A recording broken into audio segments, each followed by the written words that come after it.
Russia అధ్యక్షుడు Putin రావడం అయిపోయింది, వెళ్ళిపోవడం అయిపోయింది. మన రొటీన్ కార్యక్రమాలు మనం ఉన్నాము. ట్రంప్‌ను పుతిన్ ఫోటో ఆ రోజున ఇక్కడ మనం మాట్లాడుకున్నాం. కానీ అమెరికాలో ఇప్పుడు ఆ ఫోటో వైరల్ అవుతుంది. ట్రంప్‌ని టార్గెట్ చేస్తూ ఆ ఫోటోని ఇప్పుడు పెద్ద ఎత్తున వాడుతున్నారట. ఏదైతే ఆ ఫోటో ఇప్పుడు అమెరికాలో పెద్ద చర్చకు గూడా దారితీసింది. ఏకంగా అక్కడ ఉన్నటువంటి ప్రజాప్రతినిధులు అంటే మనకి పార్లమెంట్ సభ్యులు ఎట్లాగో ఆళ్ళ కాంగ్రెస్, సెనేట్ సభ్యులు పెద్ద ఎత్తున ట్రోల్ చేస్తున్నారు దాన్ని. అది ట్రంప్ మీదన. చట్టసభ సభ్యురాలు సిడ్నీ కమల్ గారిదు అయితే ఎన్నో అర్థాలున్నాయి దీంట్లో అంటూ ప్రారంభించినటువంటి చర్చ పతాక స్థాయికి చేరింది.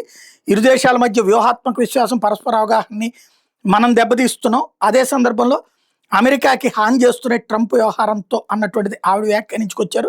అమెరికా తన వ్యూహాత్మక భాగస్వాముల్ని దూరం చేసుకుంటోంది అన్నటువంటి విమర్శ చేసుకొచ్చారు. ఇలా అయితే గనక మీకు నోబెల్ రాదు అంటూ ఎక్కిరించారు కూడా. ట్రంప్‌ని ఎద్దేవా చేశారు కూడా.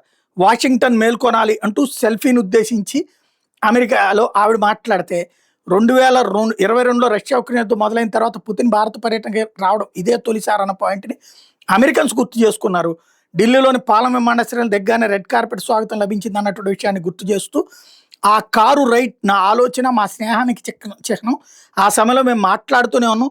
చర్చించుకోవడానికి ఎప్పుడు ఏదో ఒక అంశం ఉంటుందంటూ పుతిన్ పేర్కొన్న అంశాన్ని ఇప్పుడు అమెరికాలో ట్రోల్ చేస్తూ టారిఫ్ల మూలంగా అమెరికా, భారత్ ప్రజలు సవాళ్లు ఎదుర్కొంటున్నారు.